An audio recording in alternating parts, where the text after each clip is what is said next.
welcome. PlayUSA Season 2 finale. We'll just jump into things. Everyone knows who we are. I'm Nick. This is Brant, lead writer, senior writer. It's the end. We're coming up on the end of 2021. I figure we do a good wrap-up episode. Brant, where do you want to start? Well, I'm just so glad that we got to the end of 2021 and COVID is no longer a problem at all. Congratulations to all of us. We started the year talking about it. Now, never again are we going to have to. Past Nick and past Brant, we made it. We lived through it. We're good. We did. Oh, wait. I've just been told there's something called Omicron and where everything's in trouble again. So sports betting, sports in general, life in general. Hold on. 2021 didn't finish it off. But we're like in the time loop. COVID could not affect the continued rapid spread of sports betting around the nation. According to my research right here, I have 12 states in 2021 entered some form of legalization and the taking of bets. There were some big ones. Louisiana came on board in the middle of the night at around Halloween. Florida, that's 12 with an asterisk, had a red hot month, and then the court said no, so that is in a deep freeze currently. New York is moving quickly. Well, quickly is a horrible term. Is moving toward mobile betting. Ohio, right under the wire, said yes. Arizona got going in September, and yet again, some more California rumblings. Those guys don't count. But the map is really filling in, Nick, wouldn't you say? I would 100% agree, with the exception of those big three, as we always mention, California, Texas, Florida. It seems like a lot of these states are getting on board. I mean, when this first started in 2018, it seemed like maybe a handful of states were, I guess you could say, on board with sports betting. They had, obviously there was pushback here and there. How is it going to work? Geofencing, all this stuff. But now it seems like a lot of these states are finally understanding how technology works and how, mobile betting works. Because, again, as we said, most of these states that you mentioned, some of them were hesitant at mobile betting in the beginning. Illinois was one of those. But now it seems like they understand, the syncrecy between retail and mobile stuff. And a lot of the bills that we're seeing coming out have, both in play. So, yeah, there's going to be 49, I would say, states eventually that could get sports betting once it's all said and done. But I feel like 2021 was a pretty good movement for the industry. 49. Are you liking Utah or are you liking Hawaii? And that means you just give me Alabama. Yeah, I'm giving you Alabama, and I'll keep Utah closed. I don't see the Utes making a play for sports betting. But then again, Hawaii's that's out there. But how perfect would it be if you're flying into Hawaii, giant casino sports book right there, right off the plane, It seems perfect, but that one has proved a tough macadamia nut to crack. I hope they grow those there. I just pulled that out of the air. Maybe who knows? But it's interesting as the train, this being a tech-based industry now, betting on the phones is what the industry wants. Like in New Jersey, 90-ish to 95% of the bets are made on computers or phones. That's the future. That's the now in most places. It's interesting to see that the technology and the think is moving ahead. We learned on our junket to New Jersey that the next phase is iGaming, iCasino. The CEOs of these companies love that you like to bet on sports, but they would like you to bet on slots, maybe some things that are more random. They would like you to, try your hand at some other online casino games. They don't necessarily just wanting you to apply a learned, possibly, opinion on the football game. They want you to try other things. And the states that are already there, they're going to be venturing into this, it would seem, if they legalize. And, states like Louisiana, Arizona, all the rest that are yet to fill in are going to have to catch up on that too. Yeah, I think Michigan has proven that, online casino gaming is booming, and it's a big part of their gaming market is online casino. And I think other states are slowly eyeing them, kind of seeing, how it plays out. But if they're going by the numbers, it's playing out very well in Michigan. So I do anticipate a bunch of other states next year will kind of revisit bills and see if they could work and slither iCasino and iGaming into new legislation. But yes, I do agree that online casino is one of the big topics, I would say, that we're going to be monitoring going into 2022. Mm-hmm. And because every story has to have a COVID connection, this is something that the industry began to learn last year, previous year, when you couldn't go to a casino for several weeks because they were bolted up. So it's another interesting aspect. But along with this new realization of sports betting and iGaming as an entertainment, as a thing, as the companies hope just another part of your entertainment, from swiping through your Instagram app to checking what the weather is. There's this year, there was a reckoning within the industry, perhaps trying to get a little bit ahead on responsible gambling. That was a big topic this year. And in the wake, right behind that, came a lot of discussions. And I wrote a story about it. Check the link for the description for the link on that, about just the absolute blitz of advertising that was occurring in some states. I wrote particularly about Delaware, Maryland, and DC, Maryland, and Virginia. Those markets just sort of overlap over each other, and there's just a ton of ads during NFL football games. So the general public anecdotally is getting a little tired of that, like in 2015 with the DFS, FanDuel, DraftKings war. And the industry is realizing they better find a way to tone this down, or there's going to be some backlash, probably such as happened the last couple of years in Europe.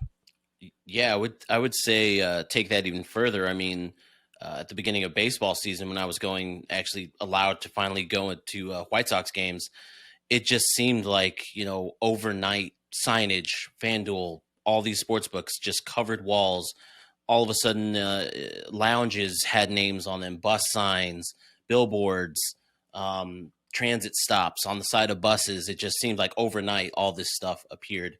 And yeah, I feel like responsible gambling has kind of found a way to kind of put dollars into making sure that the help for people there is available. But yeah, I feel like as more and more states legalize, as more and more sports books open up, I mean, there's talk of at least 4 more online sports books showing up in Illinois alone. One can only imagine that those 4, whoever they will be, are going to spend a lot of money on marketing and advertising. So it's only going to ramp up, as things progress. Mm-hmm. The DC area is going to be particularly interesting to watch. DC itself has 2. It has the Game Bet lottery run system, and it has Caesars. Virginia, I think, can have up to 18 online, but Maryland has a potential of having 60. If you can find, there's so many startups, I guess eventually there's going to be 60.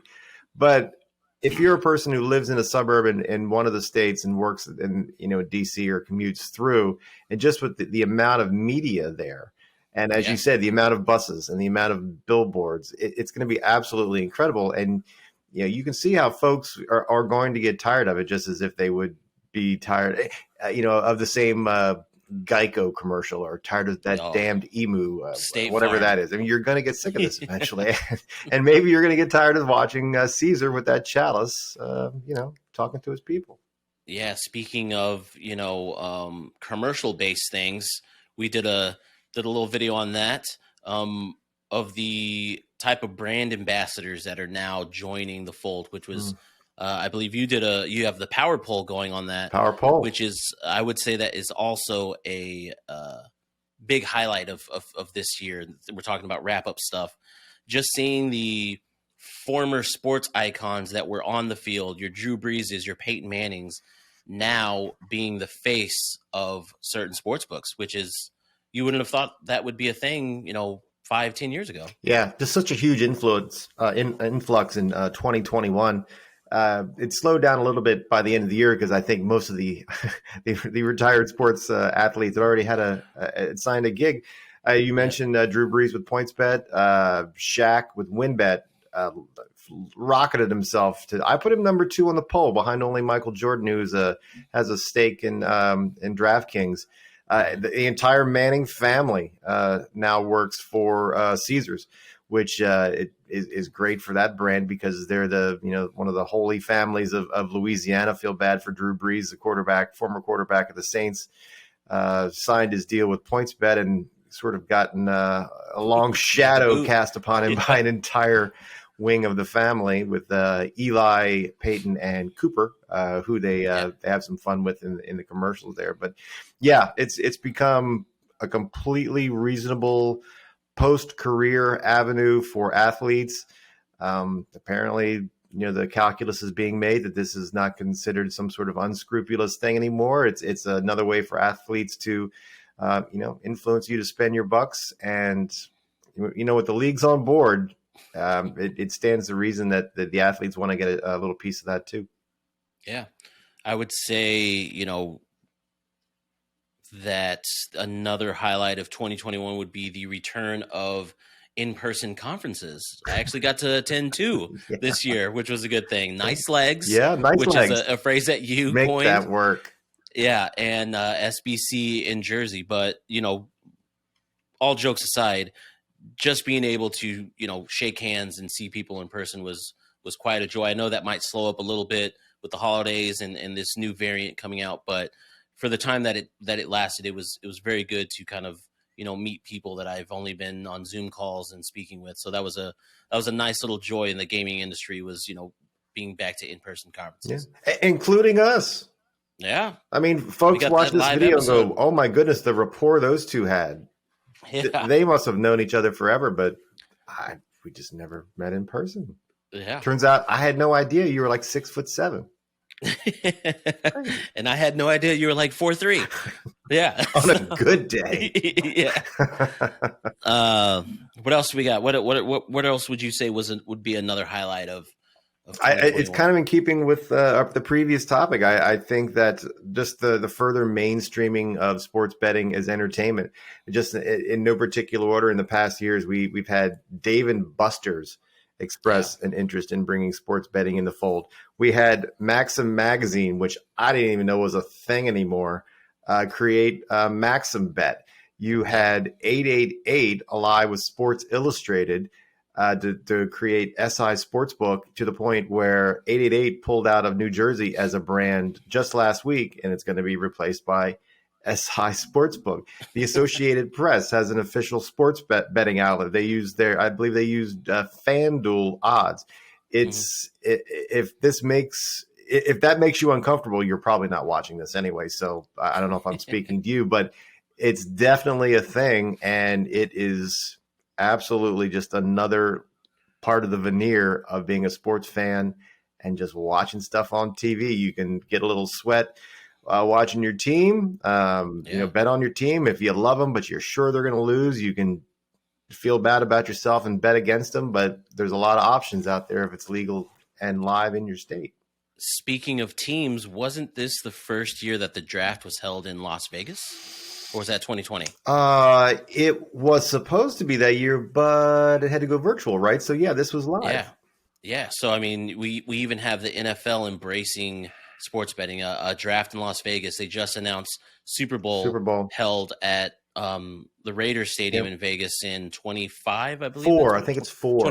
24. Yeah, because the Saints had to vacate because it interfered with Mardi Gras, and Super Bowl or not, you ain't gonna mess with that. No, they're like we're going to be the only thing in town, the only attraction in town. Yeah.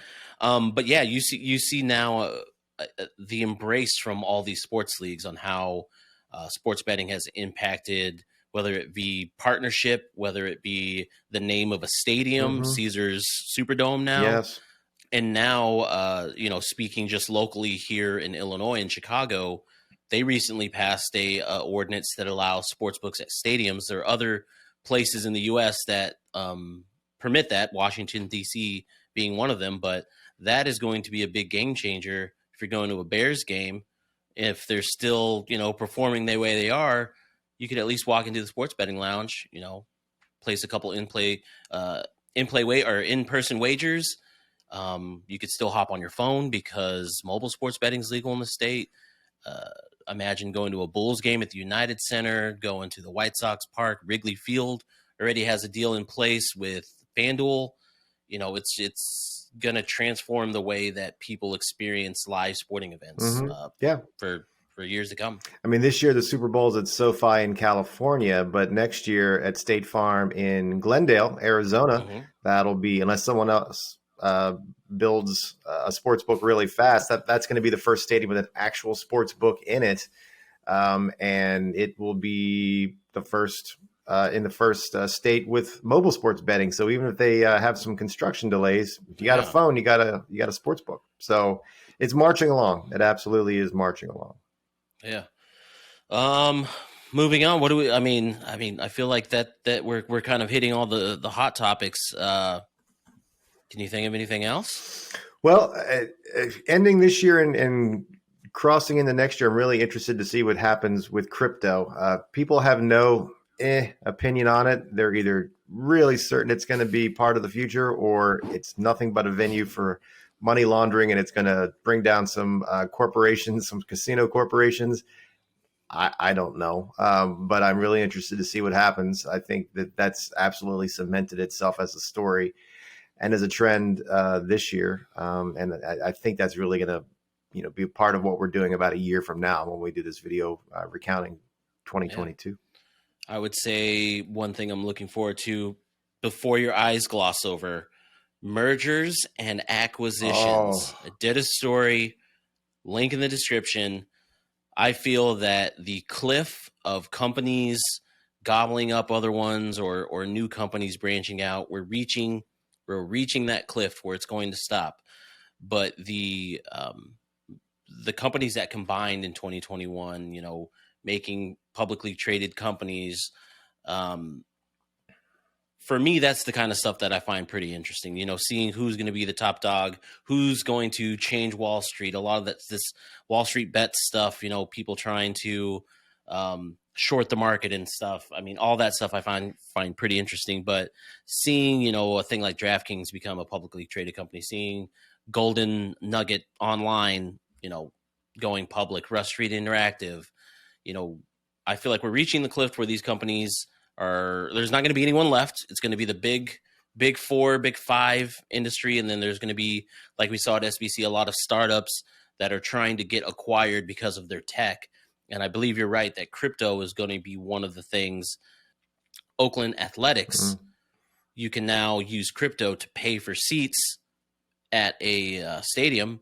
Why can't you use crypto to make a couple bets while you're there? Yeah. I think whatever, as you say, whatever eggheads from insert Ivy League school here make crypto work, they may get to be that new, hate this word, disruptor, and get rich real fast. I agree. Yeah, I agree. I feel like that's my highlights. Any final thoughts to close out the year? Like my Christmas tree? I do. It's good. That's all I got then. So I think after this, we're going to take a little hiatus. We're going to spend some time with our families. We'll be back in 2022 for season 3. We appreciate all the likes, the follows, the subscribers. If you have any questions for us, hit us up on Twitter. Comments down below. Thanks for a wonderful 2021 and watching these videos that me and Brant put out all the time. You know the drill.